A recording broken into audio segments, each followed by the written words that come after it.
आज की इस क्लास में हम मुताला करेंगे बच्चों हमारी दरसी किताब जान पहचान के सबक ओस का, जिसके मुसन्निफ हैं ख्वाजा हसन निज़ामी।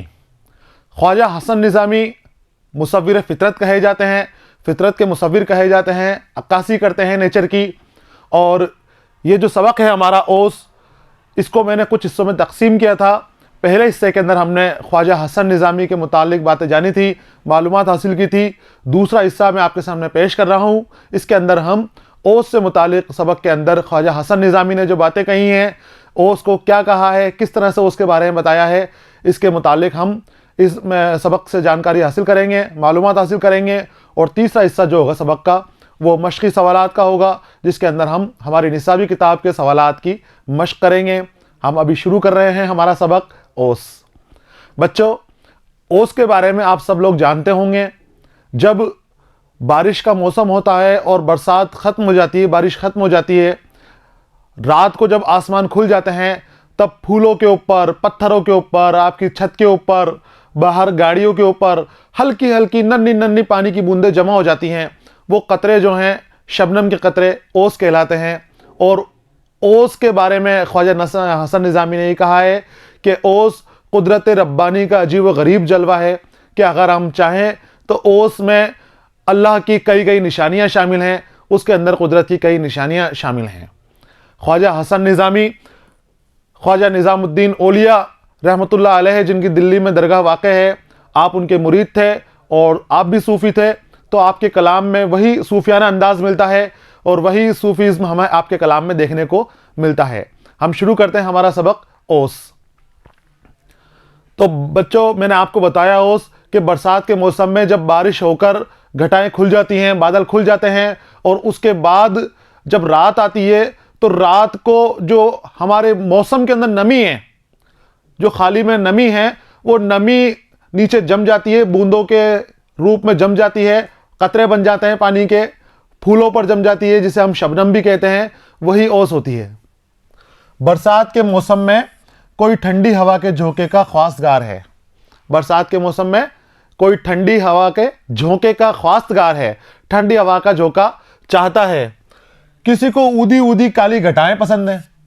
ख्वाजा हसन निज़ामी कह रहे हैं कि कोई तो ठंडी हवा के झोंकों का ख्वास्तगार है, किसी को ठंडी हवा के झोंके चाहिए, और कोई ऊदी ऊदी काली घटाएं पसंद करता है। ऊदी ऊदी हल्का सा बैंगनी रंग लिए हुए जो काली घटाएं होती हैं, जब बरसात के मौसम में घटाएं छाती हैं, बादल छाते हैं, तो वो पूरे काले नहीं होते, उसमें हल्का सा बैंगनी रंग मिला हुआ होता है। तो बैंगनी रंग को ऊदी ऊदी रंग भी कहा जाता है। तो ख्वाजा हसन निज़ामी कह रहे हैं, तो किसी को तो ठंडे हवा के झोंके चाहिए और किसी को ऊदी ऊदी काली घटाएं पसंद है। किसी का दिल बादलों की कड़क और बिजली की चमक से मस्त हो जाता है। किसी का दिल बादलों की कड़क और बिजली की चमक से मस्त हो जाता है।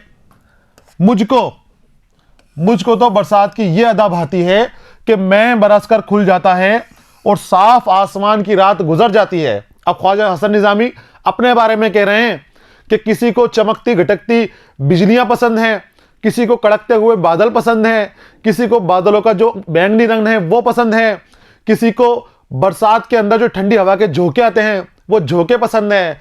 तो उसके बाद खुद के लिए कह रहे हैं कि मुझे तो ये सब पसंद नहीं है। मुझे क्या पसंद है? जब बरसात के मौसम में मैं बरसकर ख़त्म हो जाता है, बारिश बरस चुकी होती है, उसके बाद जब रात हो जाने के बाद जब पानी बरसता है कुदरत रब्बानी का, जो ओस जमती है, वो ओस मुझे पसंद है। गुजर जाती है तो सुबह के वक्त दरख्तों, फूलों और जंगल की घास की अजीब शान होती है। सुबह के वक्त दरख्तों, फूलों और जंगल में जो घास होती है, उनकी अजीब शान होती है। मुश्किल अल्फाज आए हैं बच्चों हमारे, ख्वास्तगार, तलबगार, चाहने वाला, कि वही ठंडी ठंडी हवा के झोंकों का तलबगार है। ऊदी ऊदी मैंने आपको बताया हल्का बैंगनी रंग, और मैं ही यानी बारिश। तो किसी को क्या पसंद है, किसी को क्या पसंद है, लेकिन ख्वाजा हसन निज़ामी कह रहे हैं कि मुझे तो ये पसंद है कि जब रात के वक्त बारिश के मौसम खुलने के बाद, बरसात के मौसम में बारिश होने के बाद, जो पेड़ों के पत्ते होते हैं, फूलों की पत्तियां होती हैं, और जो जंगल की घास होती है, उसकी अलग ही रंगत होती है, अलग ही फिजा होती है। ओस के कतरे फूलों की पत्तियों पर ऐसे चुपचाप नजर आते हैं।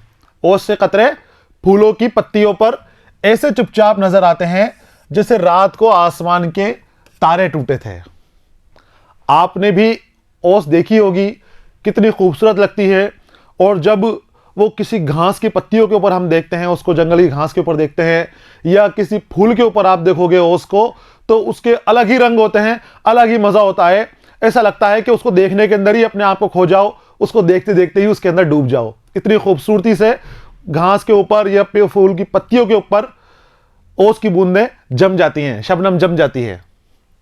तो रात को आसमान के तारे बिखरे थे। ऐसा लगता है कि जैसे रात को तारे टूट पड़े हों उनके ऊपर और तारे टूटकर बिखर गए हों। हल्की सी चमक आ जाती है उसके अंदर, और चमक के साथ ही पानी की बूंदें ऐसी लगती हैं जैसे तारे टूटकर गिरे पड़े हों। क्या खबर है कि रात के वक्त तारे टूट पड़े हों। ख्वाजा हसन निज़ामी कह रहे हैं कि इतनी खूबसूरत लग रही हैं कि क्या खबर कि वहां रात को तारे टूटकर पड़े हों, और ये उन्हीं की गुलफशानियां हो। गुलफशानियां, गुल बिखेरना, फूल बिखेरना। गुल यानी होता है फूल, तो क्या पता रात को उनकी गुलफशानियां हो, उनके फूल बिखेरे हों, ये तारों ने, तारे टूटकर आ गए हों। कितना खूबसूरत नज़ारा पेश करा है ख्वाजा हसन निज़ामी ने हमारे सामने कि जब ओस की बूंदें हम देखते हैं और हमें ओस की बूंदें ऐसी लगती हैं कि जैसे तारे टूटकर पड़े हों और तारे फूलों की तरह घास के ऊपर बिखर गए हों, फूलों के ऊपर बिखर गए हों। कहते हैं कि ओस में सोना, ओस में फिरना जिस्म इंसानी के लिए मुज़िर है। एक कहावत है, यह कहा जाता है कि ओस में नहीं बैठना चाहिए। ओस में अगर हम बैठेंगे तो ओस हमारे जिस्म को नुकसान पहुंचाएगी, हमारे लिए नुकसानदायक है। तो ओस में बैठने से, फिरने से, भीगने से मना किया जाता है। आपके भी माँ बाप ने आपको रोका होगा, आपके वालिदैन ने आपको रोका होगा ओस में घूमने से, ओस में फिरने से। तो वो इसलिए रोकते हैं क्योंकि उनका मानना है कि अगर हम ओस में घूमेंगे फिरेंगे, ओस के अंदर अपने आप को भीगने देंगे तो हम बीमार पड़ जाएंगे। लेकिन ख्वाजा हसन निज़ामी क्या खाका खींच रहे हैं हमारे दिमाग के अंदर, ये कह रहे हैं कि मुज़िर है। सुना है इन्होंने, ख्वाजा हसन निज़ामी ने सुना है कि नुकसानदेह है, ओस के अंदर बैठना नुकसानदेह है। खबर नहीं ये क्यों कहते हैं। अब ये कहते हैं कि पता नहीं क्यों कहते हैं। ओस के अंदर बैठना, ओस के अंदर फिरना और ओस से भीगना सेहत के लिए नुकसानदेह है, जिस्म के लिए ख़राब है हमारे। लेकिन क्यों है ये नहीं जानते। ये कह रहे हैं कि खुदा की सारी मखलूक तो ओस बारी से तरोताज़ा और निहाल हो जाती है। खुदा की सारी मखलूक, मखलूक जिसको खुदा ने पैदा किया है, खालिक ने पैदा किया है, वो सारी की सारी मखलूक ओस के पानी से, ओस की बूंदों से निहाल हो जाती है और तरोताज़ा हो जाती है। जब ओस की बूंदें घास के ऊपर पड़ती हैं, फूलों की पत्तियों के ऊपर पड़ती हैं, फलों के ऊपर पड़ती हैं, तो वो हमें ताज़ा लगते हैं, ताज़ा महसूस होते हैं कि ये ताज़ा चीज़ है हमारी। तो उनको तो फायदा पहुंचा रही है। जब खेतों में, खलिहानों में फसलों के ऊपर पड़ती है, फसलें उससे ताज़ा हो जाती हैं, फसलों के लिए बहुत मुफीद है ओस। जब ओस से कतरे पड़ते हैं तो फसलें बढ़ती हैं, उनमें बढ़ोतरी होती है। तो हर चीज़ के लिए फ़ायदेमंद है। फल फूल सब्जियां उससे तरोताज़ा हो रही हैं, फसलें उससे बढ़ रही हैं ओस से। तो फिर ये कह रहे हैं ख्वाजा हसन निज़ामी, तो फिर मुझे समझ में नहीं आ रहा कि हमारे जिस्म के लिए कैसे नुकसानदेह है, ये हमारे जिस्म को कैसे नुकसान पहुंचा सकती है। मखलूक, खुदा की खल्क जिसको खुदा ने पैदा किया हो, ओस बारी, ओस का बरसना, और निहाल, निहाल यानी खुश होना, निहाल यानी खुश होना। तो इंसान भी एक मखलूक है। जब सारी मखलूक तरोताज़ा और निहाल हो रही है तो इंसान भी तो एक मखलूक ही है। इंसान को भी तो खुदा ने पैदा किया है, खालिक ने पैदा किया है। जिसने दूसरी चीज़ों को पैदा किया है उसी ने इंसान को पैदा किया है।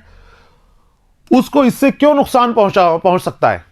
तो ख्वाजा हसन निज़ामी सोच रहे हैं कि जब हर चीज़ को फ़ायदा हो रहा है, पूरी मखलूक उससे फ़ायदा उठा रही है, तो फिर इंसान ही को क्यों नुकसान पहुंच रहा है, इंसान ही क्यों उससे परेशान हो रहा है, इस इंसान के जिस्म को ही क्यों नुकसान पहुंच रहा है।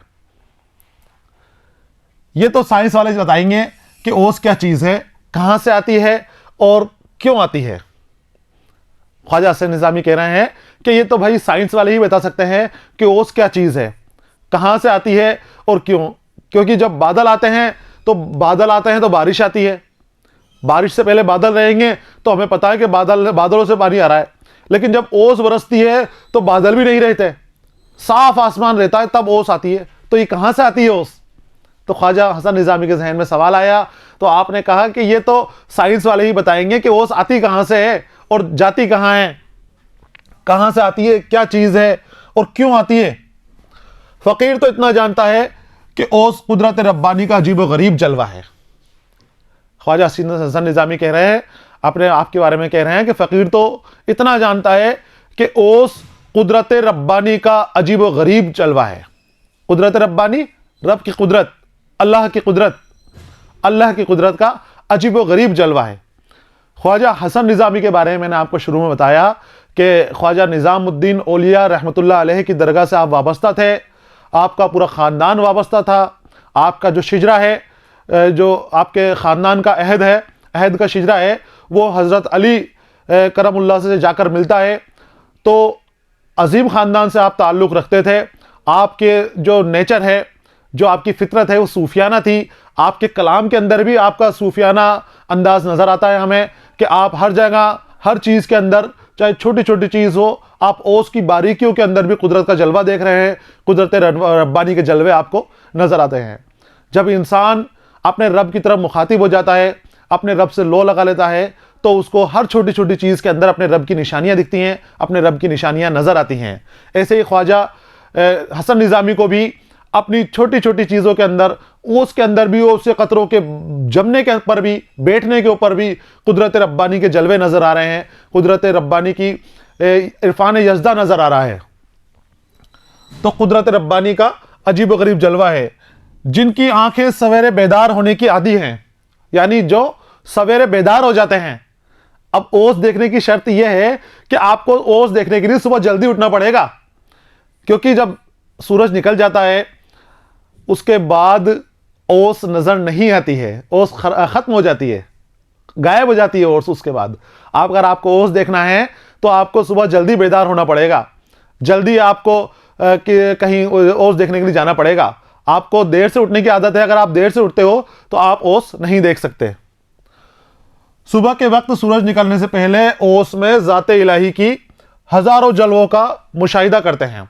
जिनकी आंखें जल्दी उठने की आदी हैं, जो जल्दी बेदार होने के, बेदार होना, उठना, जागना, तो जो सुबह जल्दी जागते हैं तो कुदरत रब्बानी के जो जलवे हैं, इलाही के जो जलवे हैं, वो जलवे आप तभी देख सकते हो जब आप सूरज के तुलू होने से पहले उस जगह पर जहां ओस बरस रही है, घास के मैदान में, जंगल में, बाग में, बगीचे में आप पहुंच जाओगे। अगर आपने देर की तो फिर ओस आपको नज़र नहीं आएगी, धूप आने के बाद आपको ओस नज़र नहीं आएगी। तो सूरज निकलने से पहले आप ओस का दीदार कर सकते हो, ओस के जलवे आप देख सकते हो। अब एक शख्स का किस्सा आप सुना रहे हैं ख्वाजा हसन निज़ामी कि एक शख्स को देखा कि बाग में जूही के फूलों के पास झुका हुआ कुछ देख रहा था, और ऐसा मुस्तगरिक गर्क, डूबा हुआ, ऐसा डूबा हुआ कि उसे दुनिया और माफिया की खबर नहीं। दुनिया माफिया, दुनिया और दुनिया के अंदर जो कुछ है, उसके आसपास जो कुछ है, उसे किस भी खबर नहीं। जूही के फूल के ऊपर ओस की कतरे जब पड़ते हैं तो वो गजबनाक मंजर पैदा करते हैं, गजब ढाते हैं देखने वाले के ऊपर, कि इस तरह ऐसा लगता है कि देखने वाला उसके अंदर डूब जाता है, इतने गौर से उसको देखता है जूही के फूल को, क्योंकि नाजुक फूल रहता है, छोटा फूल रहता है, और उसके ऊपर नन्ही नन्ही बूंदें, शबनम की छोटी छोटी से कतरे कहर ढाते हैं देखने वाले के ऊपर। तो आपने बताया कि एक शख्स जूही के फूल के ऊपर ओस की बूंदों को देखने के लिए ऐसा झुका हुआ कि उसको दुनिया और माफिया की खबर नहीं कि क्या हो रहा है दुनिया के अंदर, इतना डूबा हुआ। दर हकीकत जूही के फूल पर ओस का अंदाज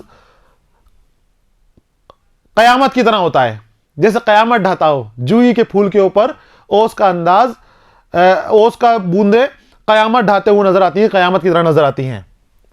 छोटा फूल, नाजुक पत्तियां, और उस पर ओस की नन्ही नन्ही बूंदे हिस्सा हरकत करने वाले दिल के लिए महशर से कम नहीं। जो हमारा दिल है, हरकत करने वाला छोटा सा फूल है, छोटा सा फूल, उसकी नाजुक नाजुक पत्तियां, छोटी छोटी पत्तियां, और उसके ऊपर ओस की नन्ही नन्ही बूंदें, तो बच्चों वो इतनी खूबसूरत नजर आती हैं कि देखने वाला जगह के जगह ठहर जाता है, उसका मन नहीं करता कि मैं इस फूल को देखते हुए इस फूल की खूबसूरती को छोड़कर आगे बढ़ूं। वो उसी में गर्क हो जाता है, उसी में देखने लग जाता है जब तक वो उसकी बूंदें उसमें चढ़ी हैं। आप भी बाग में गए होंगे या सवेरे आपने अपने आसपास कहीं देखा होगा, किसी फूल के ऊपर जूही का फूल देखा हो, गुलाब का फूल देखा हो अपने आसपास, या आपके घर पर ही फूल लग रहे हों, तो उन्हें आपको देखना है और उसके अंदर कुदरत रब्बानी का जलवा आपको नजर आएगा कि कितनी खूबसूरती से ओस की बूंदें उसके ऊपर पड़ जाती हैं, ओस की बूंदें उसके ऊपर जम जाती हैं कि वहां से नजर हटाने का हमारा बिल्कुल भी मन नहीं करता।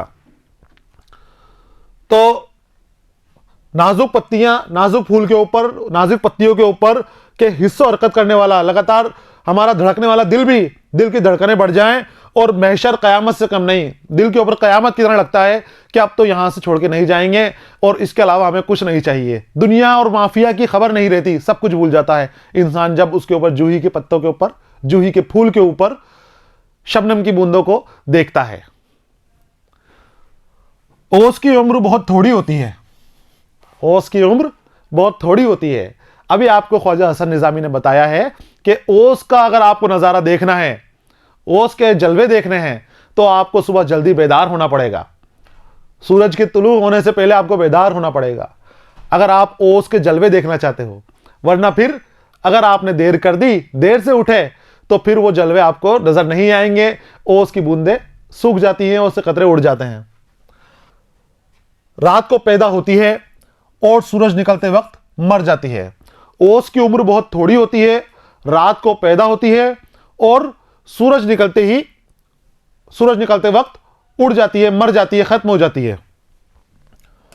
ओस की सैराबी बारान रहमत की तरह हर खास व आम, छोटे बड़े, ऊंचे नीचे के लिए यकसा मुफीद है। ओस बारान रहमत यानी रहमत की बारिश, बारान रहमत की तरह हर छोटे बड़े, ऊंचे नीचे, जंगल, शहर, सब तरफ बराबर से यकसा होती है उसकी, सबके लिए बराबर मुफीद होती है और सबको बराबर यकसा तौर पे वो तर कर देती है, सबको यकसा भिगो देती है। मगर मैं सूरज का मुकाबला करता है। ओस की उम्र छोटी होती है, बराबर से सब तरफ बरस जाती है, बारिश कहीं ज्यादा होती है, कहीं कम होती है, कहीं बहुत ज्यादा पानी बरस जाता है, कभी कम होता है, लेकिन ओस की बूंदें, ओस से कतरे जब बरसते हैं तो बराबर बरसते हैं, किसी के अंदर फर्क नहीं करते, चाहे छोटा हो, बड़ा हो, जंगल हो, शहर हो। मैंने भी आपको बताया हर जगह ओस बराबर बरसती है और यकसा बरसती है और यकसा मुफीद होती है। लेकिन जो बारिश के कतरे होते हैं, बारिश का मौसम में जो मैं होता है, बारिश होती है, वो जब बरसती है तो वो सूरज से मुकाबला करती है। बारिश सूरज से मुकाबला करती है, क्योंकि जब बारिश बरसती है, बादल आते हैं, तो सूरज को छुपना पड़ जाता है। सूरज छुपता है बादलों की वजह से, बादलों के पीछे छुप जाता है और उसके बाद बारिश होती है। लेकिन ओस नहीं, ओस के आमने सामने सूरज नहीं डूबता। ओस जो है डरपोक होती है, शर्मीली कहा है ओस को कि वो छुप जाती है सूरज के आते ही, सुलह कुल होती है, ये मिलजुल कर चलने वाली होती है। ये नहीं चाहती कि एक आए तो दूसरा जाए, जैसे बारिश आए तो सूरज जाता है और बारिश के सूरज जो है बारिश के सामने नहीं आता, घटाओं के पीछे छुप जाता है। ओस में ऐसा नहीं है। ओस जो है आएगी तो सूरज निकलने से पहले आएगी और सूरज के निकलते ही वो गायब हो जाती है, मर जाती है। तो मगर मैं सूरज का मुकाबला करता है, बादलों के लश्कर लाता है, तो आफताब को पोशीदा होना पड़ता है। पोशीदा यानी छुपना। जब बारिश के साथ बादलों के लश्कर आते हैं, जब बादलों की घटाएं आती हैं काली काली, वही उदी उदी घटाएं आती हैं, तो फिर आफताब को पोशीदा होना पड़ता है, सूरज को छुपना पड़ता है। मगर ओस बेचारी बड़ी डरपोक और सुलह कुल है। सुलह कुल, सुलह करके चलने वाली, सबसे मिलकर, सबसे मिलजुल कर रहने वाली और सबसे बना कर रखने वाली, किसी से बिगाड़ के नहीं।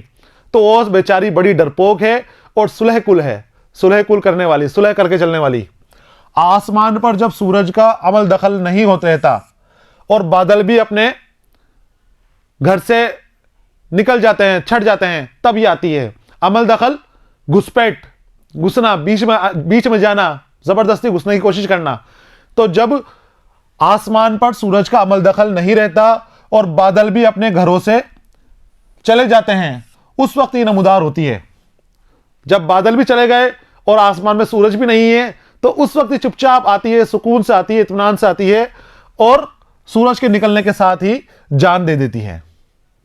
जब जैसे ही सूरज निकलता है, सूरज के छिपने के बाद आती है, बादल भी नहीं रहते, बादल चले जाते हैं, आसमान खुल जाता है, साफ हो जाता है।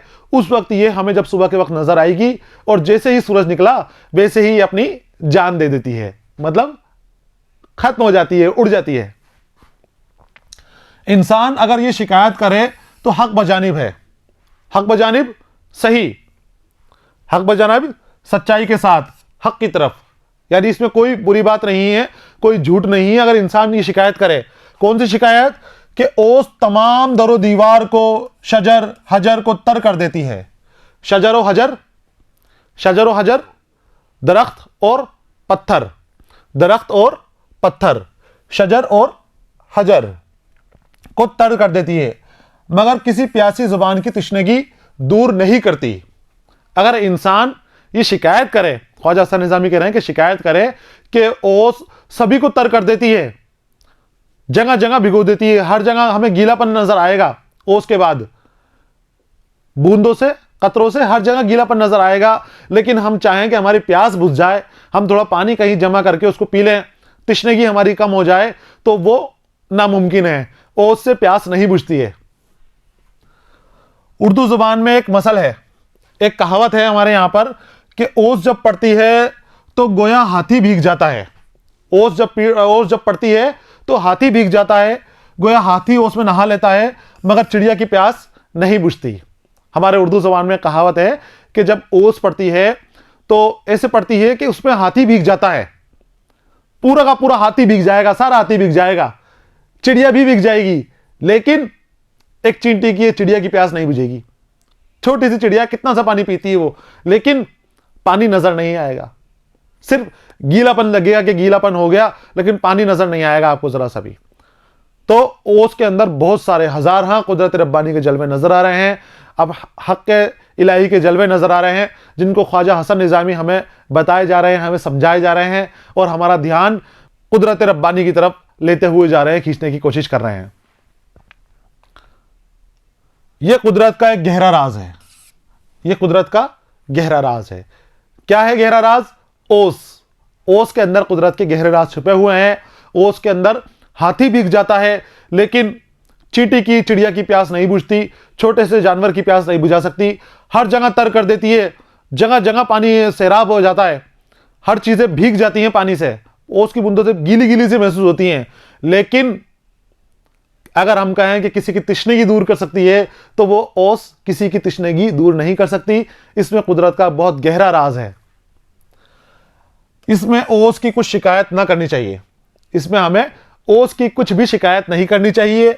बहरहाल अल्लाह ताला की निशानियों में से ओस भी एक निशानी है, अल्लाह की निशानियों में से ओस भी एक निशानी है, जिसको देखकर दिल हक परस्त, दिल हक परस्त, हक पे चलने वाला दिल, खुदा को मानने वाला, अल्लाह के कुव्वत को मानने वाला दिल, दिल हक परस्त, दिल हक परस्त में इरफान यज़दा के जज्बात पैदा होते हैं। इरफान यज़दा खुदा की पहचान करने वाले जज्बात, जिसमें हमें खुदा की पहचान हो जाती है। दिल हक, सच्चे दिल के अंदर खुदा को पहचानने के जज्बात पैदा हो जाते हैं, हमें अल्लाह की निशानियों से समझ में आने लग जाती है, निशानियां दिखने लग जाती हैं।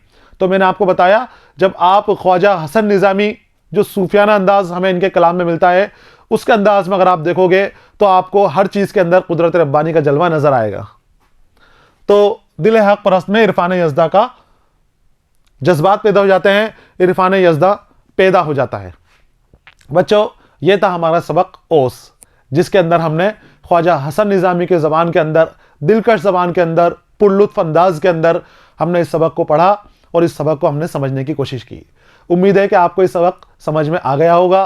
ख्वाजा हसन निज़ामी के लिखने का तरीक़ा, इंशाइए आप लिखते थे, इंशा पर्दाज थे, आपका किस तरह से आप लिखते थे, किस तरह से आपके कलाम में सूफियाना अंदाज हमें देखने को मिलता था, आपने पूरा का पूरा समझ लिया होगा और उसको अपने जहन में उतार लिया होगा। सबक के अगले हिस्से के साथ हम फिर आपके सामने आएंगे। तब तक के लिए आप खुश रहिए, पढ़ते रहिए। अलविदा।